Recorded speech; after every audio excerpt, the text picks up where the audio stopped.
Vernieuwd kruispunt op Sloeweg eindelijk open. Het is maandag 30 september. Dit is Zeeland Nu. Snel van en naar de Westerschelde-tunnel. Ook Bertie gaat morgen naar Den Haag. En sterrenchef blij met Zeeuwse mosselen. Dag dames en heren, na 1,5 jaar bouwen en jarenlang politiek getouwtrek is het nieuwe knooppunt in de Sloeweg vandaag voor het eerst open voor het verkeer. Dit knooppunt, 3 klauwen zoals het officieel heet, moet ervoor zorgen dat het verkeer van en naar de Westerschelde-tunnel goed doorstroomt. Geen stoplichten, geen splitsingen, geen rotondes meer, maar lekker doorrijden. Om te kijken of dat nou echt zo is, rijd ik met iemand mee die dagelijks over de Sloeweg rijdt. Goedemorgen. Goedemorgen. Kees Deurlo, jij rijdt deze weg elke dag, hè? Ja, dat klopt. Eigenlijk sinds 2010 al. Naar Douwen in Terneuzen. Nou, daar gaan we dan, de nieuwe weg op. Ja, nu kunnen we het goed zien. De rotonde die is er niet meer. En ja, het is nu eigenlijk één rechte weg, gewoon rechtuit. Dat bevalt nu al eigenlijk, moet ik zeggen. En verwacht je er nu ook korter over te gaan doen? Nou, ten opzichte van de situatie zoals die voor dit weekend was, gaat het niet heel veel tijdswinst opleveren, misschien een minuut. En dat kwam door die rotonde. Die rotonde vond ik erg onoverzichtelijk, dus ook niet veilig. Dus ik vind eigenlijk, ik heb er meer aan vanuit een veiligheidsoogpunt, dan dat het me nou heel veel tijdswinst oplevert. Ja. Ja, de volgende opstopping is dan het tolplein, hè? Dus misschien dat ze daar in de toekomst ook nog eens iets aan kunnen doen. De tunnel tolvrij bijvoorbeeld, maar dat zal nog wel even duren, denk ik. Kees, je eerste ervaring met de nieuwe Sloeweg zit erop. Wat voor cijfer geef je het? Nou, toch zeker een 9. Ja, hier staat een tevreden weggebruiker. Vanaf vandaag is het knooppunt dus officieel geopend. Maar tot enkele uren geleden werd er nog volop gewerkt. John Martens was 1,5 jaar toezichthouder namens de provincie bij de bouw van het knooppunt. Prima. Dit is zijn top 3 van belangrijke punten op het knooppunt. Op 3 de viaducten. De 3 viaducten op het nieuwe knooppunt hebben een Zeeuws tintje gekregen. Deze ribbels zijn namelijk geïnspireerd op de ribbels die je ziet op het strand als het water zich terugtrekt bij eb. Dan ook qua kleurstelling sluit dat een beetje aan bij het zand. Zodat zand, Zeeland en de viaducten dat het toch eigenlijk een geheel is. Op 2 de bergingsvijver. Deze vijver moet ervoor zorgen dat het nieuwe knooppunt niet onder water komt te staan bij een regenbui. Als je geen vijver aanlegt, dan krijg je natuurlijk dat het water zich gaat ophopen in de bermen. En vanaf de berm weer zeg maar, terugkomt de weg op. En dan krijg je zeg maar, de bekende aquaplanning op je weg. Ja, dan kunnen er ongelukken gebeuren. En daar hebben we het niet voor aangelegd. En op 1 het hoogste punt van het knooppunt met uitzicht op de kerk van Serenhoek. De plaats waar Martens vandaan komt. Dat maakt het zeker bijzonder, want het werkgebied van mezelf is Zuidwest-Nederland. En als je dan een keer een werk hebt, en zeker een werk van dit formaat waar je 1,5 jaar mee bezig bent, dan is het toch wel heel apart dat je dat een keer meemaakt. Eigenlijk in je achtertuin, ja, want meestal is het toch eerder buiten de provincie als dat het hier plaatsvindt.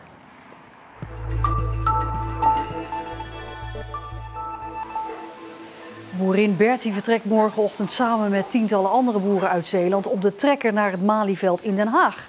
Duizenden boeren uit het hele land gaan daar protesteren tegen de volgens hen voortdurende negatieve aandacht voor de agrarische sector.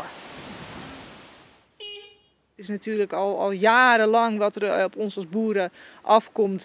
Ja, goed, waar we telkens maar weer mee moeten denken en ja, goed mee moeten doen voor het milieu.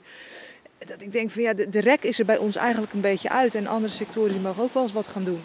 En dus stapt Bertie morgen om 5 uur 's ochtends op haar trekker naar Den Haag. Ik denk dat er heel wat moet gebeuren voordat boeren gaan protesteren. En nou ja, er is de afgelopen tijd heel wat gebeurd. Dus het wordt een keer tijd dat we laten zien, het is voor ons genoeg. Om verkeersopstoppingen te voorkomen wil Bertie zoveel mogelijk over landweggetjes rijden. Maar of andere Zeeuwse boeren dat ook gaan doen, is nog niet duidelijk. De provincie, het ROVZ en de ANWB hebben vanochtend op de carpoolplek bij Capelle aandacht gevraagd voor de mono-campagne. Mono betekent dat je als bestuurder onderweg je aandacht bij het verkeer houdt en dus niet bij je telefoon. Want dat kan tot gevaarlijke situaties leiden. Weet u wat hier gebeurt, mevrouw? Nee, geen idee. Mono, iets van gehoord? Nee, niets van gehoord. Mono, u mag niet afgeleid worden tijdens het rijden. Oké. telefoon en zo? Ja, daar heb ik wel van gehoord. Ik heb dat ooit een keer gezien. Ja? En ik ben echt zo van, nee, dat is levensgevaarlijk. Nou, dat mensen op die mobiel zitten en op een gegeven moment helemaal zo gaan. Hè? Want je denkt dat je zicht hebt op je, dat je kan rijden, maar dat is gewoon helemaal niet zo. Dus nee, dat doe ik nooit. Nee. 6 vrijwilligers van de SSVA, de Stichting Samenwerking Vlissingen-Ambon, gaan toch aan de slag in de Molukse stad Ambon. Net voordat ze zaterdag naar de Molukken vertrokken, werd Ambon getroffen door een zware aardbeving. 6,5 op de schaal van Richter. Desondanks zijn de vrijwilligers toch afgereisd. In overleg met de burgemeester uit Ambon of we dat werk wel kunnen gaan doen. Want er is natuurlijk iets meer aan de hand dan alleen maar een project gaan draaien.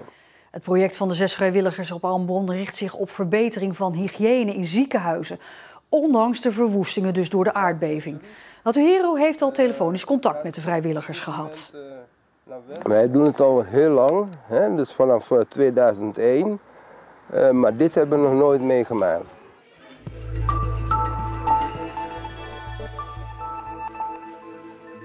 Om ook de Tsjechen aan de mosselen te krijgen, werd in Praag de Mosselweek gehouden. In restaurants waren de reacties positief. En ook de koks in Praag die konden wel wat met de Zeeuwse mossel. Zelfs een sterrenchef buigt zich over een pannetje mosselen.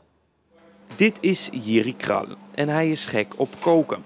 Sinds de val van het communisme, nu 30 jaar geleden, heeft hij zich weten op te werken tot sterrenchef.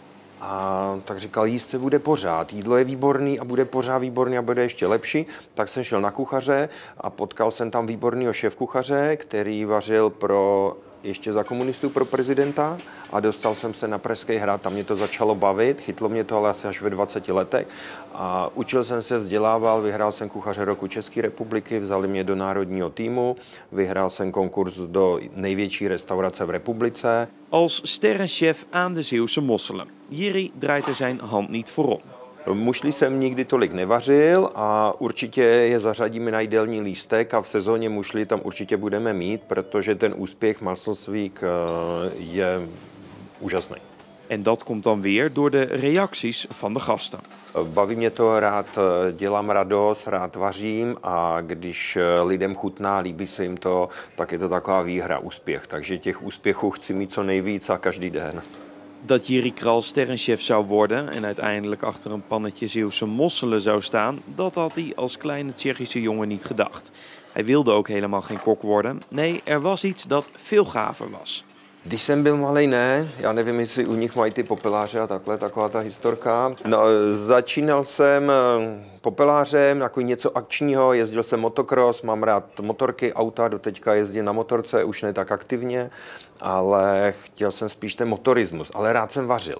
A pak jsem nevěděl co a můj děda byl v oboru. En dan zijn de mosselen klaar. En is natuurlijk de vraag of hij zelf wel van mosselen houdt.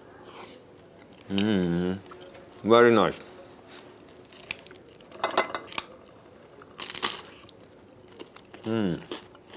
Super. Op een enkele bui na was het vandaag over het algemeen best een droge dag. Af en toe kwam de zon zelfs door, dus koud was het niet met 18, 19 graden. Vannacht dan krijgen we flinke regenbuien die we ook morgenmiddag weer terugzien. Echt felle buien zijn dat, waarbij soms ook onweer zit. En de komende dagen zien we dat het droger wordt, maar dan wel kouder. En het is maandag, dus straks een terugblik op de sport in Zeeland van het afgelopen weekend met Jan-Jaap Corré.